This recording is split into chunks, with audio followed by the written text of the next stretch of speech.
Question-réponse continue. Cette fois, nous recevons le pasteur Ange Bienvenu à Luna de l'église La Vie en Jésus-Christ. Avec lui, nous allons échanger sur le thème « Les mystères du commencement ». Je ne serai pas seul à le recevoir. Nous sommes sur le plateau avec une jeune demoiselle, je dirais une jeune dame, puisqu'on ne dit plus demoiselle apparemment, une jeune dame, Sarah Pion. Elle a certainement des préoccupations qu'il faudrait bien soumettre au pasteur. Bonjour pasteur. Bonjour madame la jeunesse. Pasteur, aujourd'hui, comme l'a annoncé monsieur Anissé, nous allons parler des mystères du commencement.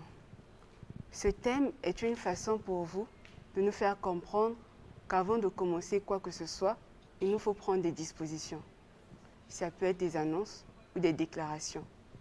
Pouvez-vous nous en dire plus? Merci beaucoup. La Bible qui nous dit que vaut mieux la fin d'une chose que son commencement. Nous voulons bien attirer l'attention des gens pour dire que la Bible, en abordant ce sujet, n'écarte pas totalement le commencement. Donc le commencement n'est pas à mettre de côté. Le commencement, le début d'une chose, d'une situation, n'est pas à mettre de côté. Et nous comprenons, c'est par exemple au début du ministère de Jésus qu'il a eu à recruter ses disciples. Et il a fait également pour la plupart des disciples qui ont marché avec lui, il les a rencontrés au commencement de la journée, c'est-à-dire le matin. Et la Bible nous dit encore, Dieu renouvelle ses bontés chaque matin. Donc nous comprenons qu'il y a quelque chose là et ça doit attirer notre attention. Alors, comme vous avez su le dire, nous sommes dans Ésaïe 46, verset 10. Dieu dit, j'annonce dès le commencement, c'est-à-dire dès le début, Dieu annonce quelque chose qui doit arriver et longtemps en avance. Alors, nous comprenons dès le commencement, lorsque nous entreprenons quelque chose, dès le commencement, nous sommes appelés à déclarer, nous sommes appelés à dire quelque chose. Monsieur le journaliste, vous comprenez, quand Jésus va rencontrer Pierre, Pierre qui était un grand pécheur, c'est au début qu'il va lui dire, je ferai de toi le pécheur d'homme. Donc dès le commencement, Jésus fait signifier à Pierre, tu feras marche avec moi, mais ce n'est pas pour chercher des poissons, mais c'est pour la pêche d'hommes, la pêche des âmes. Vous savez que aujourd'hui, dans le mariage, il y a des problèmes. Dans le mariage, beaucoup de mariages ont eu des sérieux problèmes parce qu'on a raté le début. Oui, moi je suis pasteur par exemple, je me marie, mais c'est dans le début que nous devons poser des jalons. C'est dans le début que je dois annoncer à mon épouse que tu t'es marié à un pasteur. Tu ne t'es pas marié à un ministre de la Défense, tu ne t'es pas marié avec un journaliste, mais avec un pasteur. Et quel est le rôle d'un pasteur? Qu'est-ce que Dieu attend de l'épouse d'un pasteur? Excusez, pasteur, parce que très souvent, dans le cadre du mariage, hein, il est avéré que les hommes mentent souvent. Mais le mariage, c'est une institution divine. Lorsqu'il y a le mensonge, donc vous ratez déjà ce mariage dès le départ. Les femmes n'aiment pas entendre la vérité, paraît-il. Quand vous commencez, vous dites la vérité, elle ne comprendra pas. Il faut la mentir. Non, non, non, non, non. C'est pas vrai, c'est pas vrai. Là, je m'adresse, puisque le mariage, c'est une institution. C'est Dieu qui a établi le mariage. Là où il y a Dieu, là où il y a la lumière, là où il y a Dieu, là où il y a la vérité.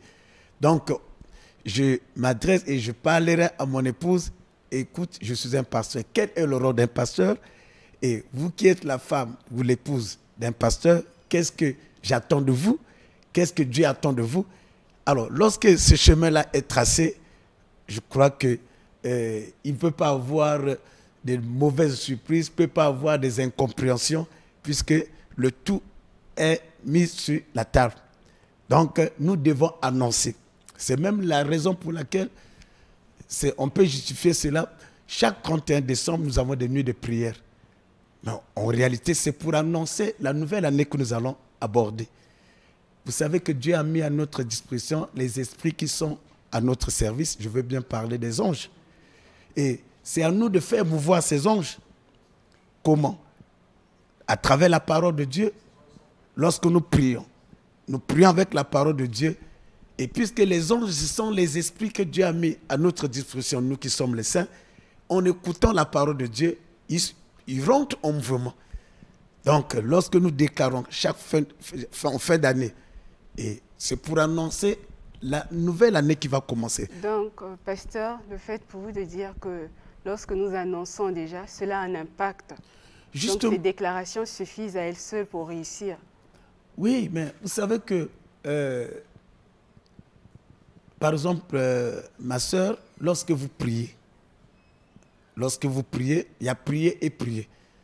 Et lorsque tu pries avec la parole de Dieu, c'est-à-dire en priant, vous annoncez cette parole que avec Dieu, par exemple, nous ferons des exploits et il écrasera nos ennemis.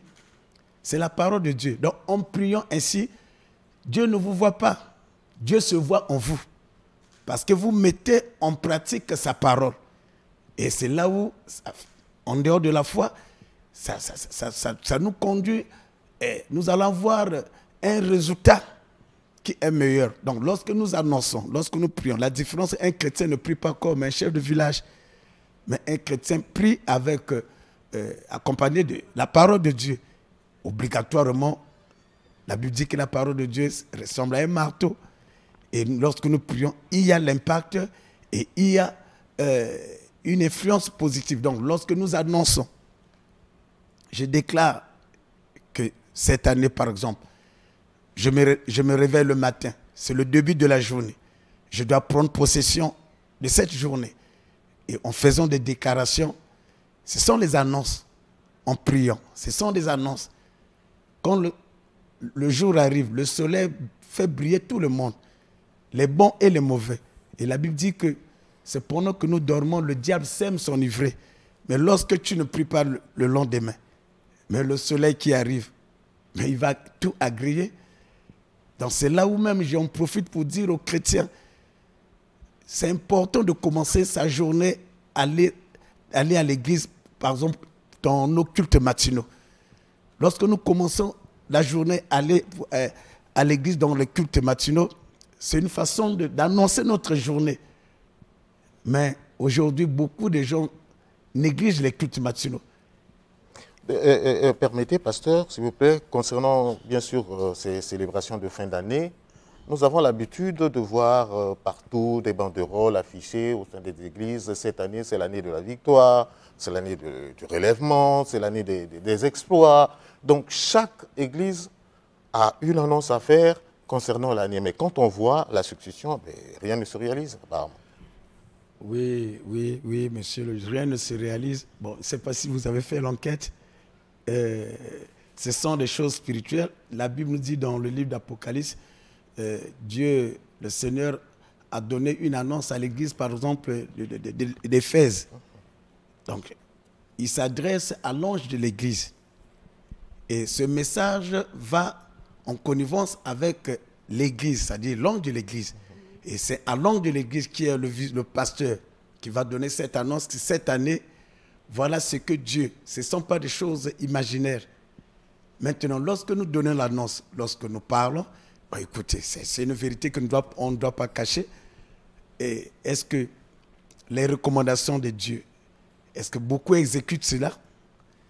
Nous avons ceux qui vont à l'église, mais qui ne mettent pas en pratique la parole de Dieu. Maintenant, si votre enquête vous dit que rien ne se concrétise, alors ça, Dieu n'est pas un menteur. Hein? Ok, pasteur. Alors, les mystères qui entourent le commencement, quels sont ces mystères? Alors, quand nous parlons de ces mystères, comme je viens de le dire,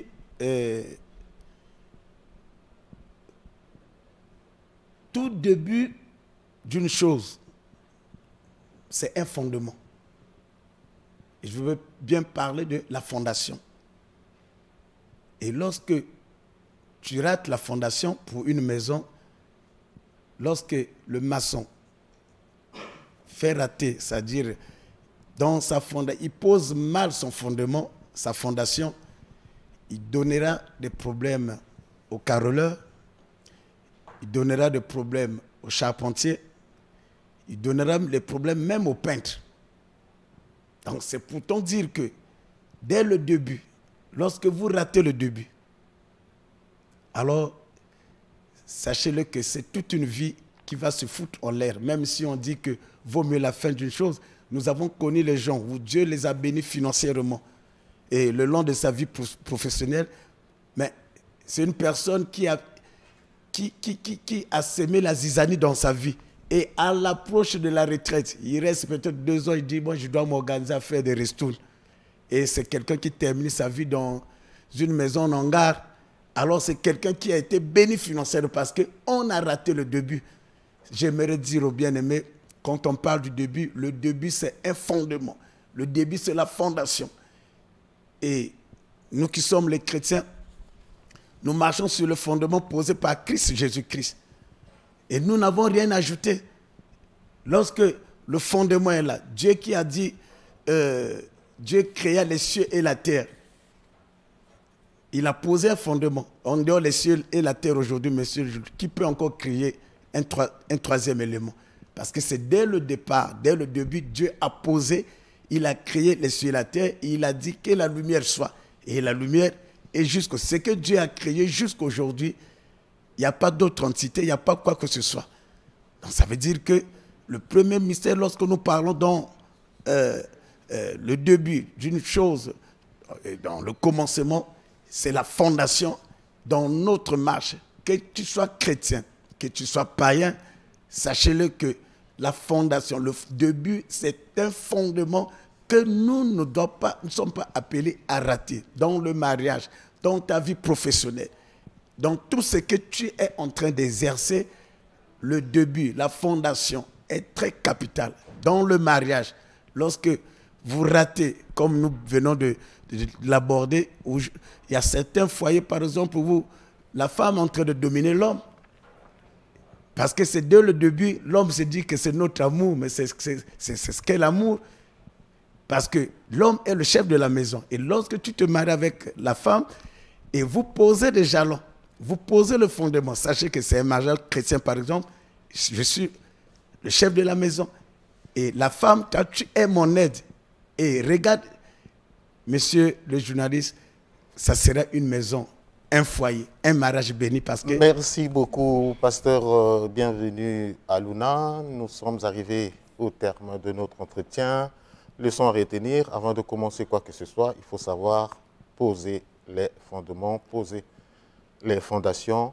Il faut faire attention, se poser des bonnes questions avant de commencer quoi que ce soit. Alors, si vous voulez bien continuer cet entretien avec le pasteur Aluna, il va donner ses coordonnées et vous allez continuer votre entretien. Merci beaucoup. Je suis au 00242 663 71 52. 00242 663 71 52. Merci. Merci.